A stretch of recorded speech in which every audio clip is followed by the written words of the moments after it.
सतनाम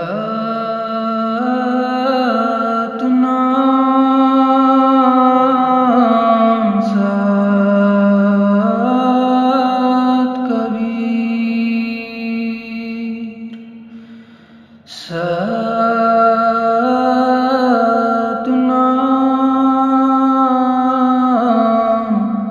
सत कबीर। सतनाम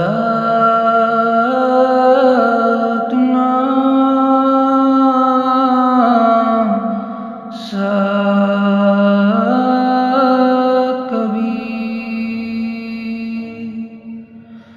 वाहेगुरु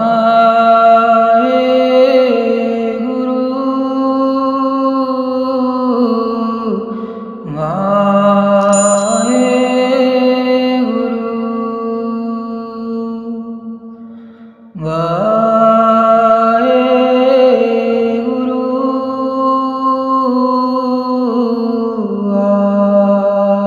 वाहेगुरु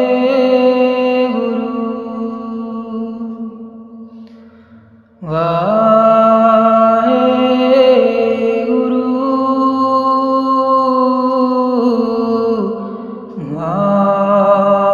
वाहेगुरु।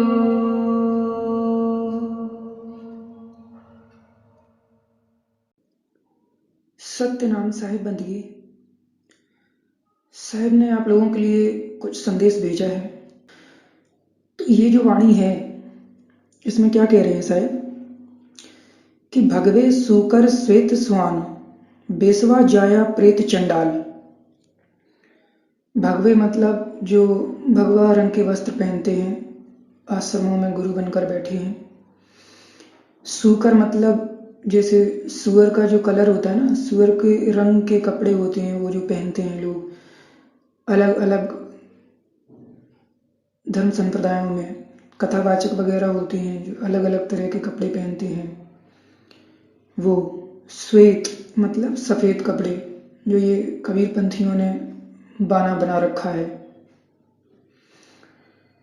और स्वान, स्वान मतलब कुत्ता। जितने रंग के कुत्ते होते हैं वो सभी रंगों की बात हो रही है यहाँ पर। काले रंग का कुत्ता होता है तो वो जो शनि महाराज के नाम पर मांगते हैं, लोगों को ठगते हैं, वो लाल कलर के कुत्ते होते हैं, भूरे कलर के होते हैं, कत्थई रंग के होते हैं, पीले कलर के होते हैं। जितने भी ये होते हैं लोग जो अलग अलग रंगों के वस्त्र पहनकर जीवों को भ्रमित करते हैं, ठगते हैं, उनके बारे में साहिब कह रहे हैं कि भगवे सूकर श्वेत स्वान बेसवा जाया प्रेत चंडाल। इस कलयुग में कोई भी स्त्री पतिव्रता नहीं है जो परमात्मा का स्मरण करती हो। सब के सब संसार की आसक्तियों में ही लिप्त हैं। तो वो जो संतान उत्पत्ति करती है वो प्रेत चंडाल के समान ही होती है। और यही लोग भेष बनाकर जीवों को ठगते हैं।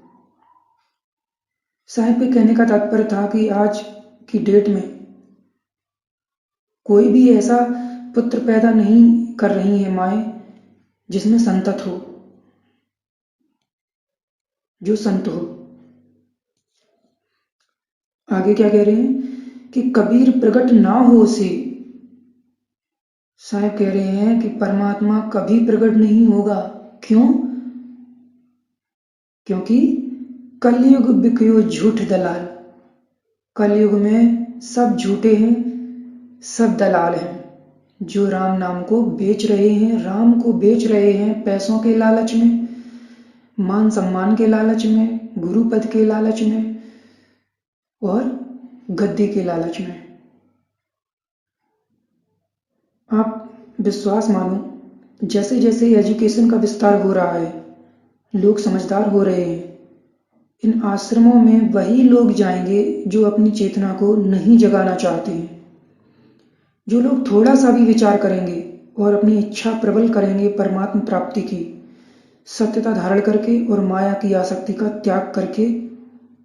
ये कंडीशन है, माया की आसक्ति का त्याग करके, झूठ छल कपट को छोड़कर मैं मेरी को खत्म करके जो सत्यता धारण करेगा, संसार में रहते हुए संसार से उचाट जो हो जाएगा, संसार से उदासीन जो हो जाएगा, जैसे जल में कमल रहता है, उसको परमात्मा जरूर मिलते हैं। ये परमात्मा की प्राथमिक शिक्षा है। ये जो कड़ी से कड़ी जोड़ने का जो काम है मालिक का, उसमें आप निसंदेह ये विश्वास रखें कि यदि आप उस वस्तु के अधिकारी हो, यदि आप एक सच्चे जीव हो, तो आप तक वो वस्तु जरूर पहुंचेगी। साहिब के पास हजारों रास्ते होते हैं अपने सच्चे जीव को निकालने के लिए। उसको कहीं भी नहीं भटकना पड़ता है, मैं सच बता रहा हूं। वो वस्तु उस तक पहुंचाते हैं साहिब, संदेश उस तक जरूर पहुंचाते हैं। यदि साहिब को खुद आना, यदि वो उस लायक होता है तो परमात्मा खुद आते हैं, और यदि उसमें कुछ कमियां होती हैं तो किसी के माध्यम से उसके पास संदेश भिजवाते हैं और उसकी कमियों को पहले ठीक करने के लिए बोलते हैं, तब उसके पास आते हैं। लेकिन उस जीव को कहीं नहीं भटकने देते हैं। सारा कुछ उसके पास खुद पहुंचाया जाता है उस सत्ता के द्वारा, यदि आप अधिकारी हो तो। और यदि आप अधिकारी नहीं हो तो आप यकीन मानो, आप दुनिया के किसी भी आश्रम में चले जाना, आप उस परमात्मा को पहचान नहीं पाओगे। जब आपको पता ही नहीं है कि वो सार शब्द होता क्या है, वो परमात्मा होता क्या है, तो आप क्या पहचानोगे। कोई भी व्यक्ति आपको सिर के ऊपर ध्यान लगाकर कोई भी धुन सुना देगा आकाश की, आपको पता है क्या कि ये सहज धुन है कि नहीं है। कोई भी व्यक्ति आपको अपनी छोटी मोटी सिद्धियों का प्रयोग करके कोई भी दृश्य दिखा देगा, कह देगा कि ये सार शब्द है, तो आपके पास ऑप्शन क्या है उसको इनकार करने का, क्योंकि आपको तो कुछ पता ही नहीं है। आप तो खुद ही लालच में फिर रहे हो कि हमें परमात्मा मिल जाए, झूठ छल कपट त्यागा नहीं है, और परमात्मा को खरीदने की कोशिश कर रहे हो। कोई 5,000 रुपये मांगता है, कोई 4 लाख रुपए महीने मांगता है, कोई कुछ, कोई 5 बर्तन मांगता है। जब तुम्हें जानकारी नहीं है तो कोई कुछ भी दिखा देगा और आप उस पर विश्वास कर लोगे। और फिर किस्सा क्या होता है कि 6 महीने साल भर बाद दूसरे गुरु को ढूंढने लगते हो, जब उसका ज्ञान सबके सामने आ जाता है कि ये नकली है। यही तो करते आ रहे हो आप इतने वर्षों से। आप लोग सार शब्द के लिए इधर उधर भागते फिरते हो। जो परमात्मा का संदेश दे रहा है उसे तो पहचान नहीं पा रहे हो। सार शब्द आप लोग क्या पहचानोगे इधर उधर भटक कर। अब मेरे पास चिट्ठी आती है तो मुझे बांटनी पड़ती है। जैसे पोस्ट ऑफिस में यदि किसी की चिट्ठी आती है तो पोस्टमैन को बांटनी पड़ती है, कोई उसको ले या ना ले। तो मेरा भी वही काम है, मैं संदेश दे रहा हूँ, मेरे पास भेज दिए हैं साहब तो मैं दे रहा हूँ। आपके ऊपर है कि आप उसको स्वीकार करते हो या नहीं करते हो। जितनी चिंता आपको नहीं है उससे ज्यादा चिंता उस परमात्मा को रहती है एक सच्चे जीव को इस भवसागर से निकालने की। अपने आप कड़ियों से कड़ियां जोड़ता है। आप विश्वास मानो। आप लोग पराधीन क्यों होना चाहते हो मुझे नहीं पता, लेकिन साहिब ने सभी जीवों को स्वतंत्र करके भेजा है कि काल करे सो आज कर, सबई साज तुव साथ, काल काल तू क्या करे, काल काल के हाथ। सारा साज सामान देकर तुझे गर्भ से ही मैंने भेजा था, साहिब कहते हैं। और जीव क्या कर रहा है, इधर उधर पराधीन हो जाता है। कभी मोहवश अपने परिवारजनों के, कभी लालच बस कि परमात्मा मिल जाएंगे, इधर उधर आश्रमों के लोगों के। जीवन पूरा ऐसे ही पराधीनता में निकाल देता है। पंख होत परवश परो, सुआ के बुद्धि नाय, अकल बिहून आदमी यों बंधा कबीरा यूं बंधा जग माय। जैसे तोता होता है, शिकारी एक नलनी बांध के रखता है, उसमें एक ऊपर जो पाइप होता है वो खोखला होता है, होलो होता है, तो उसमें लाल मिर्च लटका देता है शिकारी। तो तोता जैसे ही उस पाइप पर बैठता है तो वो घूम जाता है, और तोता ये भूल जाता है कि उसके पंख हैं, वो उड़ सकता है, लेकिन वो पाइप घूमने की वजह से वो तोता उल्टा लटक जाता है, और जरा सी देर में वो शिकारी उस तोते को पकड़ लेता है।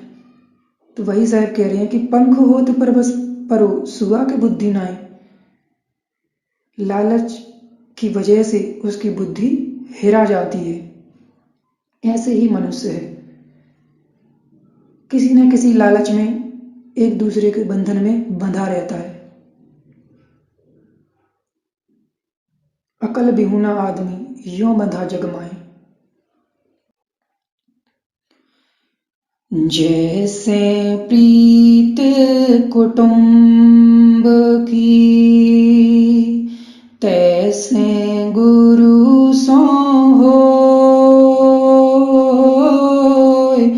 कहीं कबीरता दास का, पल्ला न पकड़े कोय। कबीरा पल्ला न पकड़े कोय। जितना प्यार आपके मन में आपके परिवार के प्रति होता है, आपकी स्त्री के प्रति होता है, किसी पुरुष के प्रति होता है, जब उतना प्रेम आप परमात्मा से करोगे तब कहीं उम्मीद रखना कि परमात्मा आप पर दया करेगा, अन्यथा बिल्कुल भी उम्मीद मत रखना। इस झूठ के साथ जीवन मत जीना कि परमात्मा आपको मिल जाएगा। साहिब से कई बार कहा कि साहिब लोगों को गुरु चाहिए, अगर आप किसी भी सारनामी संत से नामदान करा देते हो पब्लिकली तो क्या प्रॉब्लम है। तो साहिब ने यही वाली वाणी भेजी थी जो मैंने आपको 2 अक्षर के भेद वाले सत्संग में बताई थी कि बन बन गुरुआ हाट बिकाए राम, हंस हंस जियो अपना आपा बेचे रांड। कबीरा चीनो सतगुरु पूर्ण विश्वास, गुरु शब्द है तास जाके मास नहाड़। साहिब ने यही जवाब दिया था कि गुरु क्यों चाहिए, मार्गदर्शक की जरूरत होती है, मार्गदर्शन की जरूरत होती है। सो हो रहा है, देखो यूट्यूब पर कितने लोग ज्ञान बता रहे हैं। यदि आप सच्चे हो तो आप उसको समझ लो कि कौन सत्य बोल रहा है, कौन झूठ बोल रहा है। यदि आपने सत्यता धारण नहीं करी है तो परमात्मा वैसे भी नहीं मिलने वाला है, भूल जाओ। ठीक है, तो जीवन में केवल मार्गदर्शन की जरूरत होती है, वो किसी के भी माध्यम से आपको मिल सकता है, बशर्ते आपको अपनी चेतना जगानी पड़ेगी। तो मैं आप सभी लोगों से यही विनती करता हूं कि चीजों को समझने का प्रयास करो, सबको सुनो, सबको समझो, उस पर विचार करो कि क्या सत्य है, क्या असत्य है। इधर उधर भागने से कुछ भी हाथ नहीं लगने वाला है, आप विश्वास मानिए। ठीक है, तो ये साहिब का संदेश था, और कुछ सारनामी संतों ने भी आप लोगों के लिए संदेश भेजे हैं, वो भी मैं बता दे रहा हूं। ये वाणी एक मुस्लिम सारनामी संत हैं रायपुर के, उन्होंने बोली है। वो क्या कह रहे हैं इसमें कि दरियसत बेखुद दर बदर, हूं मानिंद रूबरू दर ही दर। वो कह रहे हैं कि जीव तो दर बदर भटकता रहता है, लेकिन परमात्मा घट में ही प्रकट होता है। हूं मानिंद रूबरू दर ही दर, वो परमात्मा तुझे तेरे ही घट में मिलेगा, दर बदर भटकने से नहीं मिलेगा। ये एक मुस्लिम सारनामी संत हैं, उन्होंने कही थी। ये एक दूसरी वाणी में दिखा रहा हूं। ये वाणी जिन्होंने भेजी है वो एक महिला संत हैं और राजस्थान में रहती हैं, बच्चों का आश्रम चलाती हैं। तो उन्होंने भी आप लोगों के लिए संदेश भेजा है। वो क्या कह रही हैं कि उज्ज्वल भेष धर में बहु रहली, बस गई जा नर्मदा तीर। कबीर बाँझ सुहागिन होएली, जब भई सांची हृदय पीर। वो कह रही हैं कि मैंने सफ़ेद कपड़े पहनकर बहुत नर्मदा के किनारे में बहुत रही, लेकिन परमात्मा नहीं मिला। कबीर बाँझ सुहागिन होएली, जब भई सांची हृदय पीर। जब मेरे हृदय में सच्ची पीर हुई उठी,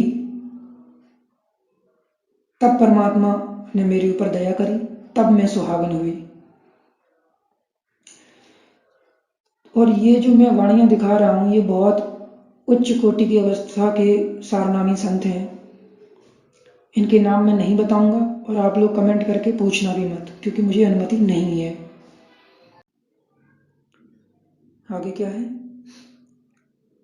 श्याम नचत है राम बिकत है घाट, बहुते खूब बिक्यो दास कबीर। लोचन कलयुग न चढ़त है हाट, राम ढूंढत फिरे विरले विरही वीर। ये एक बहुत ऊंची अवस्था के सारनामी संत हैं। ये मध्य प्रदेश में रहते हैं, इंदौर के पास रहते हैं। तो ये क्या कह रहे हैं कि राम घाट पे बिकता है, घाट पे, ना कि हाट पे। घाट मतलब वो जगह होती है, यहाँ पर घाट का मतलब वो अवस्था है। झूठ छल कपट मैं मेरी को त्याग करने पर आप जिस अवस्था में पहुँचते हो, विरह की जिस अवस्था में पहुँचते हो, उसी घाट पर राम बिकता है, बाजार में नहीं बिकता है। खूब बिक्यो दास कबीर, लोचन कलयुग न चढ़ते है हाट। वो कह रहे हैं कि बेचा खूब जा रहा है, लेकिन राम बाजार में नहीं बिकता है। वो लेने देने की वस्तु है ही नहीं, ना कोई उसको ले सकता है, ना कोई उसको दे सकता है। वो स्वतः प्रकट होता है, उसकी मर्जी से प्रकट होता है। और वो तभी प्रकट होता है जब आप अपने अंदर झूठ छल कपट मैं मेरी का त्याग करते हो, सत्य पर चलते हो, अन्यथा नहीं। राम ढूंढत फिरे विरले विरही वीर। राम तो ढूंढता फिर रहा है कि कोई मुझे सच्चा विरही मिल जाए तो मैं उसके पास चला जाऊं। ऐसा कोई वीर है ही नहीं इस संसार में, सबके सब ढोंगी हैं। ये हो गया। आगे ये जो वाणी है, ये दिल्ली के सारनामी संत ने बोली है, जो जॉब करते हैं कॉर्पोरेट ऑफिस में। वो क्या कह रहे हैं कि बहु यत्न उपाय धंधे करे, कोई करे न राम नाम का व्यापार। राम बनज चोखा करे, अहीर हीरा कियो कभू न खावे हार। वो कह रहे हैं कि अपना बिजनेस, अपना धंधा बढ़ाने के लिए लोग हजारों उपाय करते हैं, लेकिन कोई भी ऐसा नहीं है इस संसार में जो राम नाम का व्यापार करे। राम बनज चोखा करे। वो कह रहे हैं कि यदि इस संसार में लोग राम नाम का व्यापार करें, परमात्मा का स्मरण करें, तो वो परमात्मा आपका बिजनेस, आपका धंधा दिन दूना रात चौगुना बढ़ा देता है खुद ही। आपको उसके बारे में चिंता करने की जरूरत नहीं रहती है। अहीर हीरा कियो कभू न खावे हार। और उस व्यापार में आपको कभी भी घाटा नहीं लग सकता है। तो हमें पैसा बढ़ाने के चक्कर में, धंधे बढ़ाने के चक्कर में समय बर्बाद करने के बजाय परमात्मा का भी ध्यान रखना है। संसार में रहते हुए संसार से उचाट रखना है, अपना रोजी रोटी का ध्यान भी रखना है और परमात्मा के लिए भी समय निकालना है। यही कलयुग का नियम है।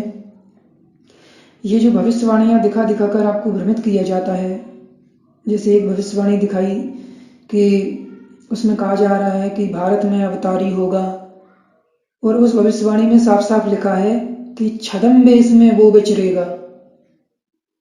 ये नोट करके रख लेना, जो भी अंश आएगा, जो भी परमात्मा का प्रचार करेगा, वो छद्म वेश में ही रहेगा, छिपकर रहेगा, ऐसे ही प्रचार करेगा, क्योंकि उसको भीड़ इकट्ठी करनी नहीं है। परमात्मा जिससे उसे जोड़ेगा संयोगवश, वो उसी को सच्चाई का मार्ग बता देगा बाकी ऐसे ही चलेगा सत्य पंथ। कोई आश्रम नहीं होगा सत्य पंथ का कि वो गृहस्थ में रहकर ही परमात्मा प्राप्ति करेगा, और जो भी सच्चे जीव होंगे उनसे परमात्मा उसको जोड़ते जाएंगे और उनको रास्ता मिलता जाएगा।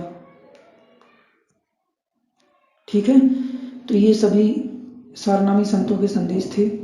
और एक इम्पॉर्टेंट बात मैं यहाँ पे क्लियर करना चाहूँगा, ये जो भी वाणियाँ मैं आपको दिखाता हूँ, जो भी आत्म अनुभव आपके साथ शेयर किए जा रहे हैं, वो केवल मेरे नहीं हैं।